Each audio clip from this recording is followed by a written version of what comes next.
2 வாய்தா கொடுத்தும் அவர்கள் எந்த ஒரு பதிலும் கொடுக்கல. அதனால அதிருப்தி அடைந்த நீதிபதி, ஆனா வழக்கறிஞர் ரஜினி தரப்புல சுட்டி காட்டக்கூடிய ஒரு விஷயம் என்னன்னு சொன்னா, ஒன்ன நம்பி காசை வாங்குறதுக்கான ஒரு தந்திரமாகத்தான் இந்த பத்திரத்தை நியோமேக்ஸ் எந்த இடத்திலையுமே அவர்கள் ஆவணப்படுத்தவில்லை. அதை எல்லாத்தையும் வாய்மொழியாதான்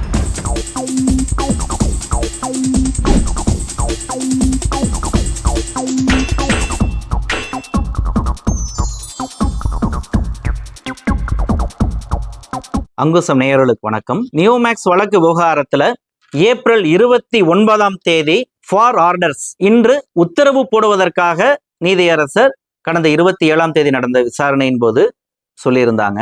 அதன்படி அந்த நிலங்களை மதிப்பீடு செய்வதற்கான கமிட்டி அமைப்பது குறித்து ஒரு உத்தரவை நீதியரசர் பிறப்பித்திருக்கிறாங்க.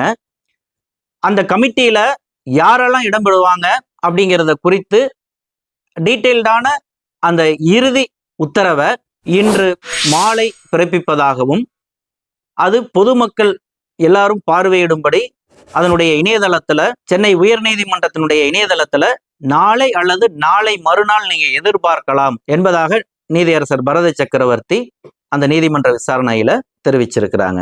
அந்த வழக்கு விசாரணையில வழக்கறிஞர் ரஜினி அவர்கள் குறுக்கிட்டு இந்த கமிட்டி அமைக்கிறதுல ஒரு கால நிர்ணயம் அப்படிங்கிறது நிர்ணயம் செய்யணும். அடுத்தது பாதிக்கப்பட்ட முதலீட்டாளர்கள் தரப்புல ஒருவரை அந்த கமிட்டியில சேர்க்கணும் அப்படிங்கிற ஒரு கோரிக்கையை முன் வச்சாங்க. அதை நான் கணக்குல எடுத்துக்கிறேன் அப்படின்னு சொல்லி நீதியரசர் சொல்லியிருக்காரு. அடுத்து வழக்கறிஞர் சோலைச்சாமி அவர்கள் அந்த நியோமேக்ஸ் கைவசம் இருக்குன்னு சொல்றக்கூடிய அந்த நிலங்களினுடைய தகவல்களை கவுன்சில்களுக்கு கொடுக்கணும் அப்படின்னு கேட்டிருந்தாங்க. அது தொடர்பா பதிலளித்த நீதியரசர் பரத சக்கரவர்த்தி, இது எல்லாமே வெளிப்படையா நடக்கணும் அப்படிங்கிறத பதிவு பண்ணியிருக்கிறாரு. எவ்ரிதிங் இஸ் அப்லோடட் அப்படிங்கிற ஒரு வாசகத்தை உதிர்த்திருக்கிறாரு. அதாவது இந்த கமிட்டி எந்த நிலங்களை எல்லாம் அடையாளம் கண்டு அதை மதிப்பீடு செய்கிறதோ, அந்த மதிப்பீடு செய்யப்பட்ட அந்த மொத்த நிலங்களினுடைய பட்டியல் எக்ஸல் ஃபார்மட்ல ஒரு பொது தளத்துல, அதாவது EOW போலீசாரனுடைய இணையதளத்தில் எல்லாரும் பார்க்கும்படி நான் அப்லோட் செய்ய சொல்லியிருக்கிறேன் அப்படிங்கிற ஒரு தகவலை சொல்லியிருக்காங்க. இது ஒரு பாசிட்டிவான ஒரு விஷயமா பார்க்கப்படுது. குறிப்பா இந்த கமிட்டி அமைக்கிறது அப்படிங்கிற ஒரு இடத்துக்கு வந்ததே இந்த வழக்கினுடைய ஒரு முதற்படியே ஒரு கிரிப்பை அவர்கள் பாதிக்கப்பட்ட முதலீட்டாளர்கள் பெற்று இருக்கிறார்கள் அப்படிங்கிறது தான் இதுல ஒரு விஷயம். அடுத்தது, ஏற்கனவே நியோமேக்ஸ் தரப்புல ஒரு கோரிக்கை ஒன்று இருக்கு. அது கிளைம் கமிட்டி. பாதிக்கப்பட்டவர்களுக்கு எவ்வளவு கிளைம் கொடுக்கிறது, அது தொடர்பா இருக்கக்கூடிய டிஸ்பியூட்டுகள் பத்தி வாதிப்பதற்கான கமிட்டி, முடிவு செய்வதற்கான கமிட்டி.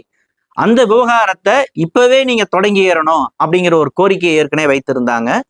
அந்த விஷயத்தை பொறுத்த வரைக்கும் நீதியரசர்களுடைய நிலைப்பாடு என்னவாக இருக்குதுன்னா, முதல்ல இந்த நிலங்களினுடைய அந்த மதிப்பீடு முதல்ல கொண்டு வரட்டும்.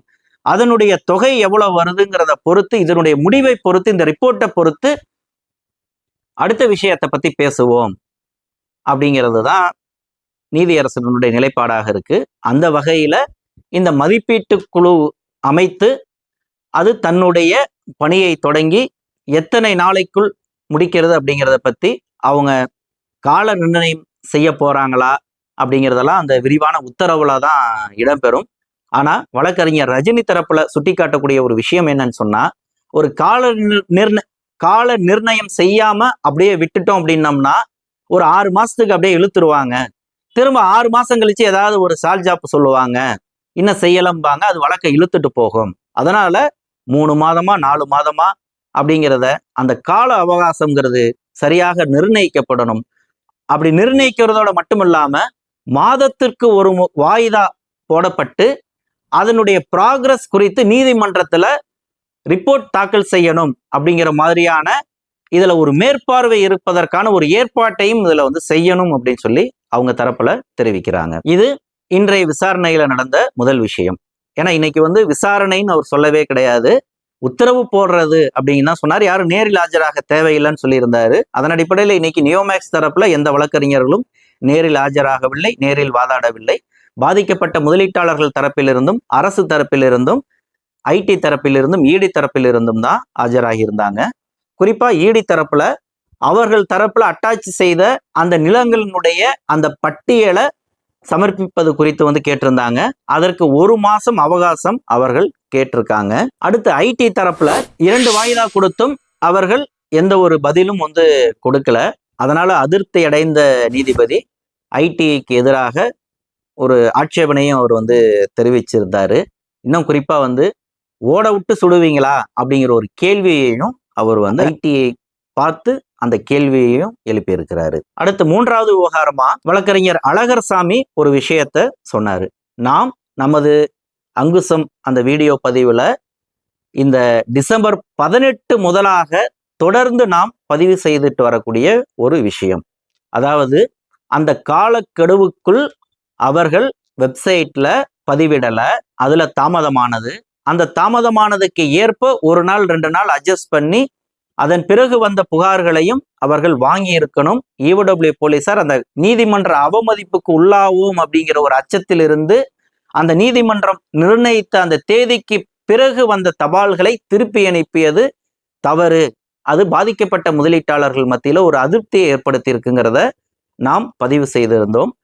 அந்த விவகாரம் ஓரளவுக்கு வந்து முடிவுக்கு வந்திருக்கு.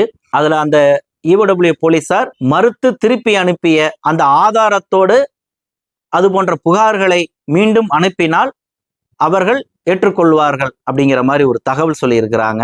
அடுத்தது ரொம்ப முக்கியமான இன்னொரு விஷயம், அந்த பத்திரங்கள் குறித்து. பத்திரங்களை ஈவடபிள்யூ போலீசார் ஏற்றுக்கொள்ளவே இல்லை அப்படிங்கிறத வந்து நாம் பதிவு செய்திருந்தோம். அது குறித்து ஈவடபிள்யூ போலீசாரும் அரசு தரப்பு வழக்கறிஞரும் தான் நீதிமன்றத்தினுடைய கவனத்துக்கு கொண்டு சென்று இந்த விவகாரத்துல நிலவக்கூடிய குழப்பத்தை தீர்க்கணும் அப்படிங்கிறத நாம் சொல்லியிருந்தோம். ஆனா டிசம்பர் 18 தொடங்கி இன்று வரையில் அது குறித்து, அதாவது குறிப்பா அந்த பத்திரங்களினுடைய நிலை குறித்து யாருமே கேள்வி எழுப்பல. இன்றைக்கு முதல் முறையாக வழக்கறிஞர் அழகர்சாமி தான் அந்த விஷயத்தை கொண்டு வந்தாரு. குறிப்பா ஜேவி பத்திரங்கள் சொல்லக்கூடிய ஜாயிண்ட் வெண்டார்ஸ் அக்ரிமெண்ட் அப்படின்னு சொல்லி ஒரு வகையான அக்ரிமெண்ட்டை போட்டிருக்கிறாங்க.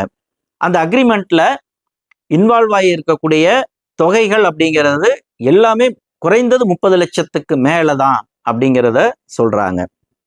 அதுல ஈஓடபிள்யூ போலீசார் மறுத்த காரணங்கள்ல அப்ப அந்த ஆவணத்தை ஏத்துக்கணும், ஈஓடபிள்யூ போலீசார் மறுத்து விட்டாங்க அப்படின்னு சொல்லி நீதியரசனுடைய கவனத்துக்கு கொண்டு சென்றோன்னு அந்த ஆவணத்தை வாங்கி பார்த்தாரு. அதுல ஒரு தரப்பு மட்டும்தான் கையெழுத்து போட்டிருக்கு, இரு தரப்பு கையெழுத்து போடல. பொதுவா ஒப்பந்தம் அப்படின்னா 2 தரப்புமே கையெழுத்து போடணும், இது ஒண்ணு.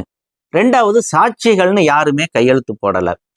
அடுத்தது இந்த பத்திரத்துல எங்கேயும் எந்த இடத்திலையும் நீங்கள் எவ்வளவு முதலீடு செய்தீர்கள் அப்படின்னு ஒரு விவரம் கூட அதுல இல்லை.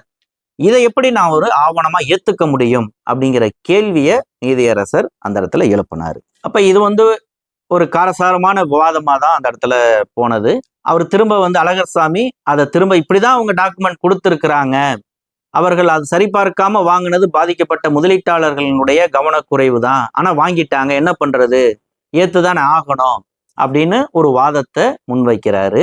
அப்ப நீதியரசர் இதை எப்படி நான் ஆவணமா ஏத்துக்க முடியும், இது வெள்ளை பேப்பர் மாதிரில இருக்குது அப்படின்னு திரும்ப அவர் தரப்புல இருந்து அதை வந்து முன்வைக்கிறாரு. இந்த இடத்துல நீதியரசர் ரொம்பவே கடுப்பாகி கடவுளே வந்தாலும் கண்டுபிடிக்க முடியாது அப்படின்னு சொல்ற அளவுக்கு தான் அந்த விவகாரம் இருந்தது. அரசியல், புலனாய்வு, சினிமா, ஆன்மீகம், இலக்கியம், மருத்துவம், வணிகம், மோசடி என எல்லா தகவல்களுடன் தமிழகத்தின் மையப்பகுதியில் இருந்த மாதம் இருமுறை வெளியாகும் நம் அங்குசம் இதழ் உங்கள் இல்லம் தேடி வர ஆண்டு சந்தா ரூபாய் 500 மட்டுமே. தொடர்பு எண் 9488842025. அங்குசம் செய்தி, மக்களுக்கான செய்தி. அரசு தரப்பு வழக்கறிஞரும் அந்த அழகர்சாமியினுடைய வாதத்துக்கு எதிரான ஒரு வாதத்தை தான் அந்த இடத்துல வந்து முன் வச்சாங்க. என்ன சொல்ல போனா அந்த இடத்துல ஒரு அரசு வழக்கறிஞர் தான் அப்படி ஆர்கியூமெண்ட் பண்றாரா, இல்ல நியூமேக்ஸ் அட்வொகேட் வந்து அப்படி ஒரு ஆர்கியூமெண்ட்டை முன் வைக்கிறாங்களான்னு ஒரு பார்க்கிறவங்களுக்கு ஒரு குழப்பத்தை ஏற்படுத்துற வகையில தான் அதை ஏற்க முடியாதுங்கிறதுக்கான வாதங்களை அவர் முன்வைத்தார். ஒரு கட்டத்துல அழகர்சாமி தன்னுடைய கோரிக்கையில உறுதியா அதை தொடர்ந்து வலியுறுத்தினப்ப இது போன்று குரலை உயர்த்தி நீதிமன்றத்தை நிர்பந்திக்க கூடாது, மெரிட்ல பேசுங்க அப்படிங்கிற மாதிரி அரசு தரப்பு வழக்கறிஞர் குறுக்கிட்டாரு. அப்ப அழகர் சாமி என்னோட குரலே அப்படித்தான் அப்படின்னு சொல்லிட்டு அதற்கு பதில் கொடுத்தாரு. இந்த இடத்துல நாம் ரொம்ப முக்கியமா கவனிக்கத்தக்க விஷயம் வந்து என்னன்னா, நியோமேக்ஸ் எப்படியெல்லாம் ரொம்ப நுணுக்கமாக முதலீட்டாளர்களை ஏமாத்தி இருக்கு, அதை தான் நாம இந்த இடத்துல பார்க்க வேண்டியது இருக்கு. அந்த ஃபர்ஸ்டே சொன்ன மாதிரி அந்த பாண்டுகளை எடுத்துக்கிட்டோம் அப்படின்னு சொன்னோம்னா அதுலேயும் அட்வான்ஸ் அப்படின்னு தான் வந்து போட்டிருக்கிறாங்க. எந்த இடம் அப்படின்னு எதுவுமே வந்து கிடையாது. ஒரு ரவுண்ட் சீல் இருக்கு, ஒரு சைன் பண்ணியிருக்காங்க. அந்த சைன் பண்ண அதிகாரி யாரு, எந்த நிலையில இருக்கக்கூடிய அந்த நியோமேக்ஸ் நிறுவனத்தினுடைய அதிகாரி அதை சைன் பண்ணியிருக்கிறாங்க அப்படிங்கிறதுக்கான எந்த ஒரு ஆதாரமுமே இல்லாம தான் இருக்கு. அப்ப அதை வச்சுதான் நாங்க ரியல் எஸ்டேட் நிறுவனம் தான், அவங்கள்ட்ட அட்வான்ஸ் தான் நாங்க வாங்கணும்னு ஈஸியா நியோமேக்ஸ் வாதிடுவதற்கான வாய்ப்பாக அது அமைஞ்சிருக்கு. இந்த பத்திரங்கள் விவகாரத்திலையும் அது போலத்தான் நுணுக்கமா கையாண்டிருக்கிறாங்க.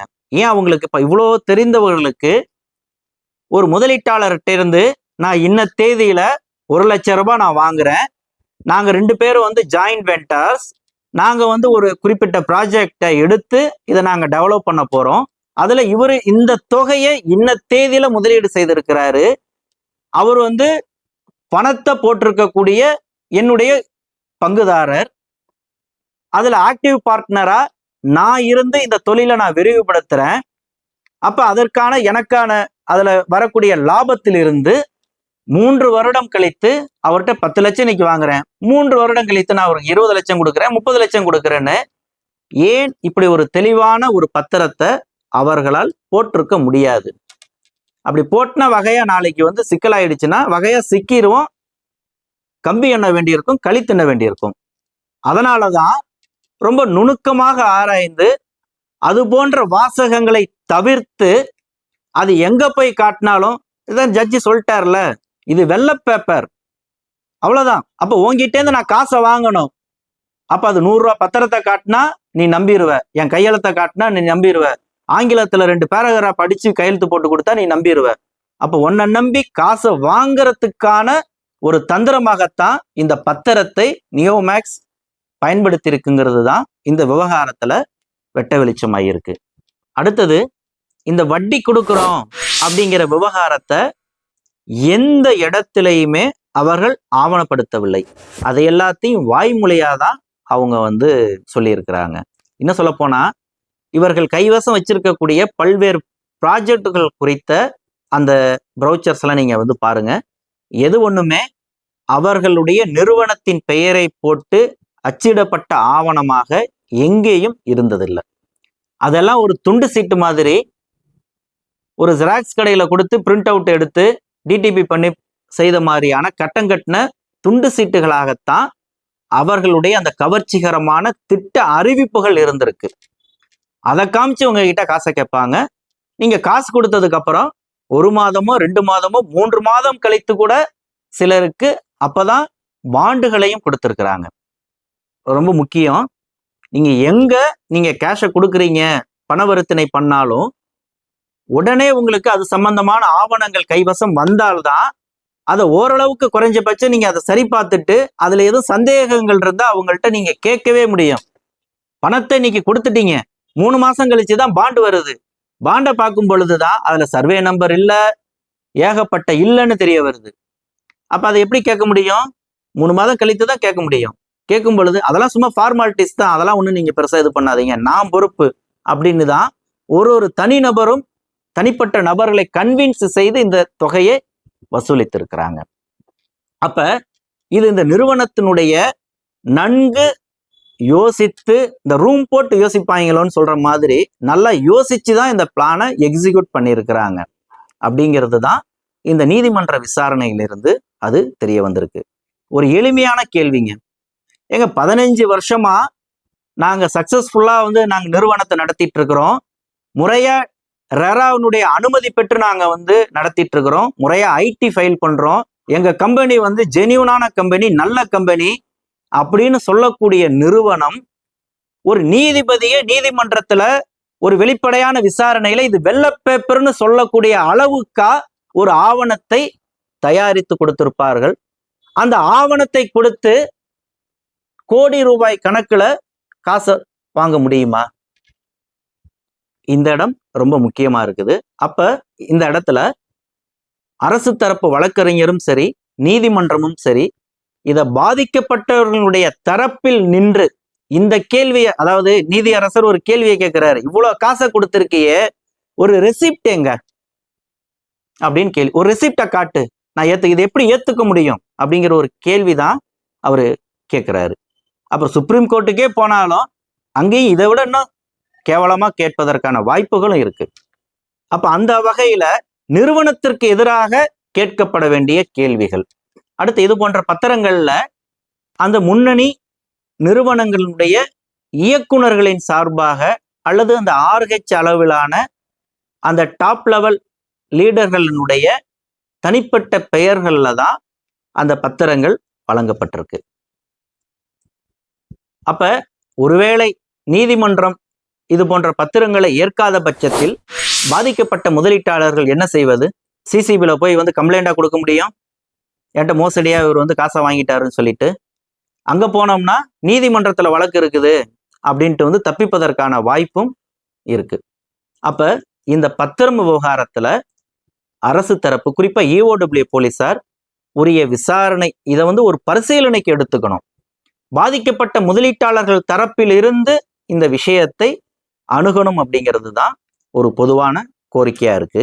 நீதியரசர்களுடைய நிலங்களை மதிப்பீடு செய்வதற்கான அந்த கமிட்டி தொடர்பான விரிவான உத்தரவு நாளை அல்லது நாளை மறுநாள் கிடைக்கும் பட்சத்தில் அது தொடர்பாக நாம் விரிவாக பேசுவோம், தொடர்ந்து பேசுவோம். நன்றி. அரசியல், புலனாய்வு, சினிமா, ஆன்மீகம், இலக்கியம், மருத்துவம், வணிகம், மோசடி என எல்லா தகவல்களுடன் தமிழகத்தின் மையப்பகுதியில் இருந்து மாதம் இருமுறை வெளியாகும் நம் அங்குசம் இதழ் உங்கள் இல்லம் தேடி வர ஆண்டு சந்தா ரூபாய் 500 மட்டுமே. தொடர்பு எண் 9488842025. அங்குசம் செய்தி, மக்களுக்கான செய்தி.